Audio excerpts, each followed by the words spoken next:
कुंभ जो 11वीं राशि भी है हमारी, तो जितने भी कुंभ राशि के लोग हैं इसलिए मार्गी हुए हैं। हाँ, तो उनको कैसा रहेगा, उनके लिए आने वाला जो वक्त है वो कैसा रहेगा, वो बताइए। देखिए, कुंभ में ही शनि अभी तक वक्री थे, कुंभ में ही है।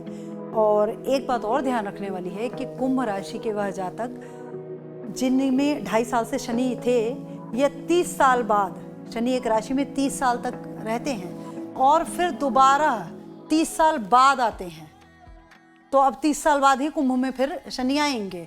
तो कुंभ राशि वालों के लिए यह जो 29 मार्च का समय है, इसके बाद ये मीन में चले जाएंगे और फिर ये 30 साल बाद आएंगे। तो अभी भी यह वक्री थे, अब यह मार्गी हो रहे हैं, आपको लाभ ही दे रहे हैं। कुंभ राशि के जातकों को अच्छा, मैं कहूँगी, हालांकि इनकी 7.5 चल रही है, पर कुंभ राशि के जातकों को प्रॉब्लम कहाँ हुई थी ये भी समझिएगा। अब कुंभ राशि के जातक ये सोच रहे होंगे कि हमें तो प्रॉब्लम चल रही थी, पर प्रॉब्लम आपको आपकी वजह से नहीं चल रही थी, आपके स्पाउस की वजह से चल रही थी, आपके पार्टनर की वजह से। आपका जो भी पार्टनर है, यदि आप शादीशुदा नहीं हैं तो आपका जो कार्य क्षेत्र है, आपके जो साझेदार हैं, आप जिसके साथ पार्टनरशिप में जिस फ्रेंड की सलाह लेके कार्य करते हैं, वहाँ से आपको प्रॉब्लम आ रही होगी। स्पेशली जितने मैरिड कपल हैं, वह आप ध्यान दीजिएगा कि जब से शनि वक्री हुआ होगा, आपके स्पाउस के कार्य क्षेत्र में, कर्म स्थल में, वर्क प्लेस में कोई ट्रांसफ़र हो गया होगा, कोई ऐसा परिवर्तन हो गया होगा सडन, जिसकी वजह से आपकी पूरी लाइफ में चेंज आ गया होगा। उसके कारण आपको मानसिक परेशानी होनी होगी। अच्छा, कुंभ राशि के जातक जैसे वो प्रारंभ में सुनेंगे तो बोलेंगे कि भाई हमें तो परेशानी हो रही थी, पर आपको परेशानी आपके स्पाउस की वजह से हो रही थी। अगर आप व्यापारी हैं तो आपके व्यापार में साझेदारों से या आपके जो क्लाइंट्स हैं और लोगों से परेशानी, आप उसमें डायरेक्टली इन्वॉल्व नहीं थे, आपका वो चीज़ ठीक थी, परंतु अब दूसरे को कैसे भाई सुधारा जा सकता है, तो वहाँ से परेशानी आ रही थी। अब ये सुधार कैसे होगा, देखिएगा कि आपका जो स्पाउस का वर्क प्लेस है, वहाँ पे कुछ ऐसा परिवर्तन होगा जिससे आपकी लाइफ बैलेंस हो जाएगी ऑटोमेटिक। आप देखिए बैलेंस कैसे होती है, स्पाउस की लाइफ से आपके मानसिक शांति मिलेगी आपको। दूसरी चीज़ कि आप अपने स्पाउस के साथ किसी ट्रेवल पे निकल जाइए, छोटा मोटा ट्रेवल कराइए, छोटी मोटी यात्रा कराइए, उससे आपको लाभ होगा। स्पेशली किसी तीर्थ स्थल में, ऐसा तीर्थ स्थल जो पहाड़ों पे हो, जैसे वैष्णो देवी हैं, कामाख्या जी हैं, या नेपाल आप चले जाएं, इस तरह के जो स्थान हैं, देवी पीठ हैं, वहाँ पे आप जा करके कोई यात्रा कर लीजिए। अगर आप इस तरह की कोई यात्रा नहीं कर सकते हैं, जो लोग नहीं जा सकते हैं, तो सबसे अच्छा तरीका है कि अपने स्पाउस के साथ आप अपने घर की छत पे कुछ कदम चलिए। वाह, ये तो बहुत इजी है। बहुत इजी है ना। छत पे, छत क्या है, ऊंचाई वाला स्थान है, मैंने कहा ना, पहाड़ों पे घूमने, ऊंचाई पे, और जाड़े के दिन है, आप छत पे चलेंगे तो ठंडा मौसम रहेगा।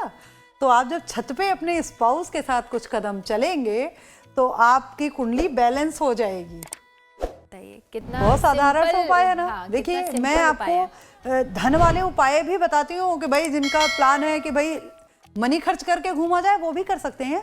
तो वो लोग जो कहते हैं ना कि उपाय हमेशा महंगे होते हैं, ऐसा नहीं होता बेटा, हमेशा उपाय महंगे नहीं होते हैं। हर चीज कैपेसिटी के हिसाब से कर सकते हैं। आप अपने कैपेसिटी, ईश्वर ने ही सबकी कुंडली बनाई है ना, ईश्वर ने ही भाई करोड़पति अरबपति की भी कुंडली बनाई है, और लेबर, मिस्त्री और मजदूर की भी कुंडली बनाई है। तो आप, ऐसा नहीं है कि उनके लिए उपाय नहीं है, उपाय उनके लिए भी हैं, और वो वर्क भी उतने ही करते हैं। बस होता क्या है ना कि हमें खर्चे वाले उपाय दिखते हैं और वो उपाय नहीं दिखते हैं। हमें लगता है कि हम नीलम पहन लेंगे तभी लाभ कमाएंगे, परंतु आप यह सोचिए ना कि नीलम, साधारण से साधारण नीलम भी यदि आप लेते हैं तो 1.1 लाख से कम का नहीं आता है।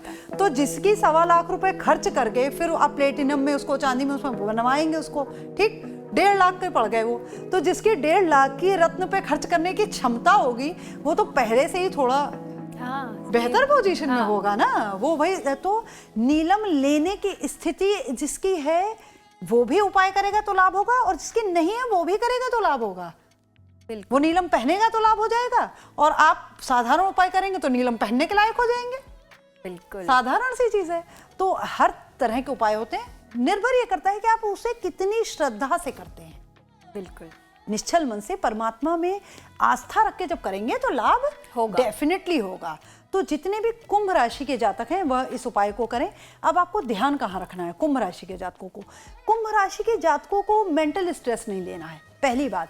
दूसरी बात, एक चीज़ मैंने जो देखी अपने तरफ से, जो ध्यान दिया मैंने अभी तक रेट्रोगेशन के टाइम पे, कि कुंभ राशि के जातकों को ना पैसे खर्च करने में वो बड़ा सोच सोच के खर्च कर रहे थे, कंजूस, मानसिक, हाँ वो स्पेशली कंजूस। वैसे थोड़े कंजूस होते भी हैं वो, क्योंकि कुंभ का सिंबल आप देखिए तो घड़ा है, भरा हुआ है, तो जिनके पास बहुत पैसा होता है उनको आपने अक्सर देखा होगा कि वो कंजूस होते हैं कि और भर जाए, उनकी नीयत होती है भाई भरा किसका रहेगा, जो खर्च नहीं करेगा उसी का भरा रहेगा।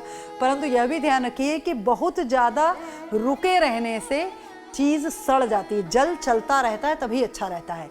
तो मैं ये भी नहीं कह रही हूँ कि आप अपनी तिजोरियाँ खोल करके सब दान कर दीजिए, परंतु रेट्रोग्रेशन में कुंभ राशि वाले अब मेरी बात से सहमत होंगे कि आपने जिनका धन मार लिया है, या फिर आपने यदि किसी के ईमानदारी के कर्म का पैसा नहीं दिया था ना, या फिर किसी का भाई 20,000 का काम था, आपने सोचा अरे चालाकी चल लेते हैं, और बेचारा नहीं कह पाया तो इसे मैंने 15 में ही निपटा लिया।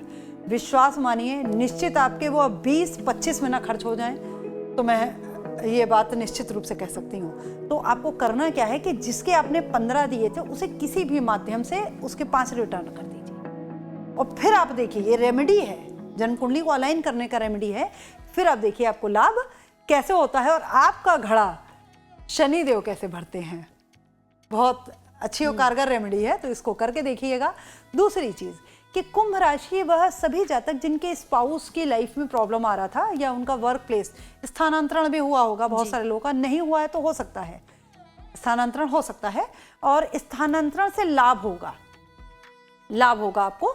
और लाभ कैसा होगा ये समझिएगा, धन का लाभ होगा आपको, फाइनेंस का लाभ हो रहा है कुंभ राशि के जातकों को, और बढ़िया लाभ हो रहा है। ठीक है, आपको ध्यान कहाँ रखना है, केवल अपने स्पाउस की मेंटल हेल्थ का ध्यान रखें, मेंटल पीस का ध्यान रखें, उसको मेंटली किसी तरह के अपशब्द ना कहें, मेंटली उसको टॉर्चर ना करें, उसका ध्यान रखें। थोड़ा सा परिवार में, घर में समय दें, अपनी वाइफ और बच्चों को समय दें। तो ये नहीं कि काम सुन लिया कि धन लाभ होगा तो पैसे में दिन रात लग गए, तो वो पत्नी दुखी हो गई ना, स्त्री दुखी होगी तो शनि दंड देंगे फिर।